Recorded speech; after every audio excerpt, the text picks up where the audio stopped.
Hi guys, welcome back to my YouTube channel. I know it's been a whole minute. Nimepotea, but I'm back. I just took a break really. Okay. But I'm back again with more content, and yeah, I'm feeling nice and good about myself, so period. Yeah, so I chose, when I started this channel, yeah, I promised myself that I would use this platform to be able to educate people and impact people's lives in a different way. I'll be like that. I'll play the role of being a big sister, if you know what I mean. So in terms of, I get to guide young girls, young people, or even older, who knows. The age bracket is open. So yeah, I want to be communicating, giving out information that is helpful.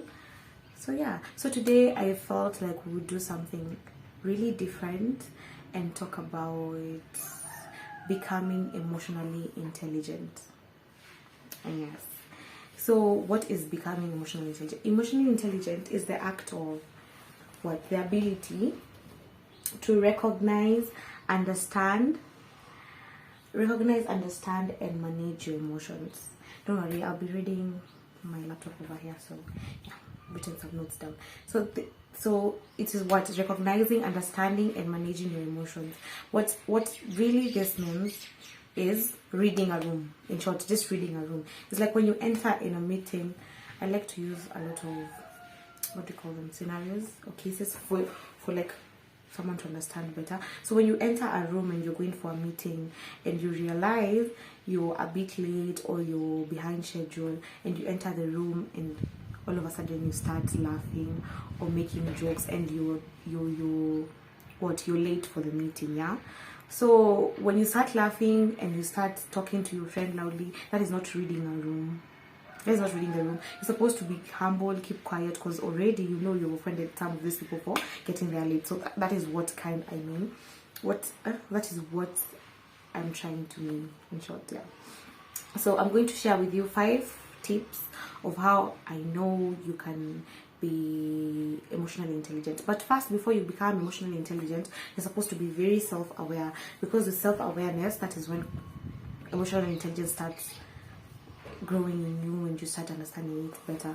Because the moment you're emotionally intelligent, you're able to control what you do, what you say, and you're able to understand and know the people around you. So yeah, so let's get into this episode. Empathy is when you feel for the other. You feel like you try to imagine yourself in people's shoes. You know what I'm saying? Like, let me give you an example. Yeah. So for today in the morning, yeah, when I woke up, I found my mom with my cousins, my younger cousins. They're really small. So she was talking to them and she was asking them, how are you? How is your mental health? She wanted just to know how they're coping, because as an aunt and you have nieces and nephews, it's your obligation to also kind of chip in with, trying to nurture these kids. So my mom is there, she's trying to talk to them, and you can hear her tell her it's going to be okay. They're telling her about the exams, they're telling her about something challenging maybe. My mom is like, yeah, I'll step into that and I'll help you, this is the way to go. She's empathetic, and being empathetic helps you understand people, yeah. Or maybe somebody has had a very great loss in their life and they start acting out or acting in a certain way that it doesn't resonate with you, and you find yourself being empathetic. So you tell this person, I know right now you're going through a tough time, so you just back off a little bit and try to understand them. But if you're not empathetic, then again you'll find that the person is very rude. You'll find them there, but it's just a state. Then you can imagine yourself having lost somebody really close to you. You expect the people around you to understand how your emotions fluctuate from hella high, hella low. So you can never pinpoint what you're feeling. So I feel like we're supposed to be very empathetic. We're supposed to feel for somebody to be able to understand them, and that's how you become emotionally intelligent. And you get to keep your relationships healthy all across your parents, your co-workers, and everybody around you. So you get to understand them. So an emotionally intelligent person will always take the negative or the positive and use them to their advantage. What do I mean? So I might be going outside here and somebody's like, hey, I don't like the way you've combed your wig or something, you know. But if an intelligent person, an emotionally intelligent person, will take that as just brush it off, and then you go back and you're like, did I comb my hair or did I not? So it helps you get to see the what do you say, the get to work on yourself as much as possible. Yeah, because people pinpoint what is wrong about you, you're like, okay, thank you. So you get to understand where they're coming from, right? And if you feel like they have some type of valid, you go and so fat yourself, yeah. And then if you feel like they are valid with their statement or whatever they said, you try to change it. But then again, you don't let it control you and make you feel a certain type of way. You're just trying to better yourself. So in the process of having to be able to be self-aware and to be emotionally intelligent, you have to accept the fact that there will always be negative and positivity around you.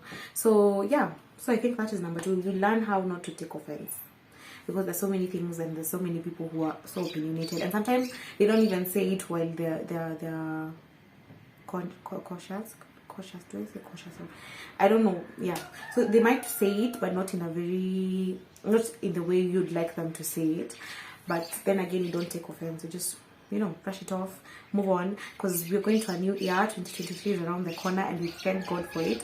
And we're not about to stay here and just sit here and be sad and mad about things. No, you just, that is not who you are. And sometimes these offenses are a reflection of these people. Sometimes they might say something and you take it to offense, but really the problem is them. Okay? And if you feel like they are reflecting their own insecurities, their own problems towards you, you start, you know, backing off, back off. Find your own people, find people you resonate with. There's no enemy within. The enemy without can do you no harm. Okay? So yeah. Criticism is when people get to criticize what you're doing and the things that you're interested in. You might be interested, like me. I like piercings, and you'll find me with tattoos, you know. And you'd find somebody else who doesn't like them, but they're ready to criticize you about it, and it's not them. So you're like, you just let it go. Just do whatever makes you feel happy. I usually say one thing: whatever you're doing isn't hurting the next person, and it's all about you. I don't feel like there's any need for you to change who you are. Really, take time to discover yourself, know who you are, know what you want. Yeah, that is all about self-awareness. That's why I'm saying, before you're emotionally intelligent, really deep into emotional intelligence, because we're all learning and growing. Self-awareness is very key when it comes to knowing yourself, because the moment you know yourself, nobody can tell you anything. If they want to say you look a certain way, they say you do a certain thing they don't like, or they're just against what you believe in. Sometimes you just, why should you care? Like, this is your life, this is you. Get yourself up, do what you're supposed to be doing, be happy. Yeah, give them okay. There's nothing that you'll ever do in this one that will ever please a human being. You might do this one doesn't like. When you do what this one likes, this one doesn't like. So why are we trying really hard to please people when we could be pleasing ourselves? So self-awareness is key for you to have emotional intelligence, just to understand criticism. Because the moment you take criticism as, you know, just, I told you, if it's something positive, take it with you. If it's something negative and you feel like it's really true what they're saying, try and change it if it's something that doesn't resonate with you. So yeah, criticism will always be there. Personally, I've gotten the most criticism around me and from the closest people I would ever think. I've gotten it everywhere, and it's normal. And the more you normalize it, the easier it gets for you to maneuver each day, knowing that people will criticize, but I do whatever I want and whatever pleases me, whatever makes me happy. So yeah. Perspective. What do I mean by perspective? You should understand people's opinions have nothing to do with you, and you should be able to view situations all through. You get, like, you're supposed to be able to. What do I mean by perspective? Perspective is when you view a situation from all angles. So this is like a 360 kind of understanding. You get what I'm saying? When you feel like, let's say an example, this guy A and guy B are fighting and whatever, and they've come to you, they wanna they want you to help them and intervene for them and mediate for them. Yeah, so what you do is you don't listen to this story and not understand this other person, understand guy A and not guy B, or guy B and not guy A. You're supposed to listen to both of them, of their stories, and yeah, be able to view life from a different perspective. Yeah, try to see things differently. It gives you ideas, it makes your mind active, and you get to learn a lot of things because when I draw a 6, let's give an example, I draw a 6 on the floor, somebody is standing over there and somebody's standing. When I'm standing here, I see it as a 6, but the other guy who's standing over there, he's seeing it as a 9. Okay, so that is what I mean by perspective, and they're both right, because when he's standing over there, that's a 9. When I'm standing over here, that's a 6. So that is what definitely I mean about perspective. Be open-minded. Yeah, that's what I definitely mean. So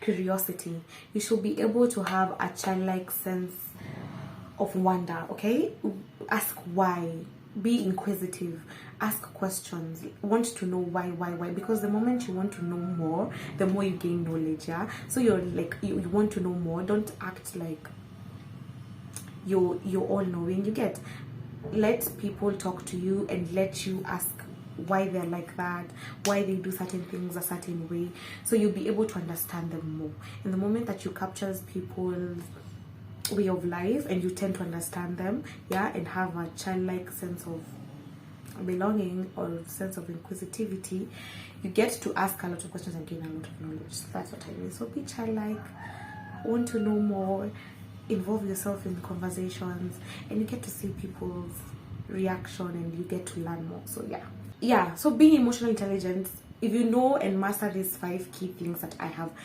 talked about here, you'll be able to stop and think for a minute. Think, what am I doing and why am I doing it?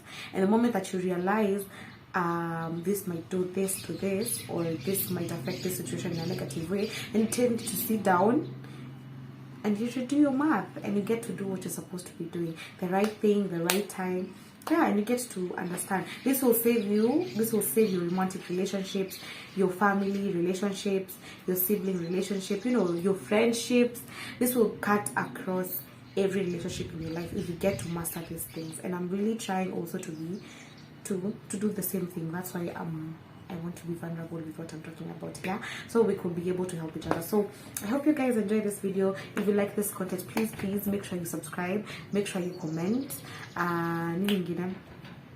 make sure you like and share to your friends, and yeah, tell me if you like this content, because I did enjoy it, and I'm going to be using those tips to better my life. And yeah, that is the way and the rhythm to go about soft life. So this video is not long, but I hope you guys enjoyed. Yeah, thank you so much. See you next time.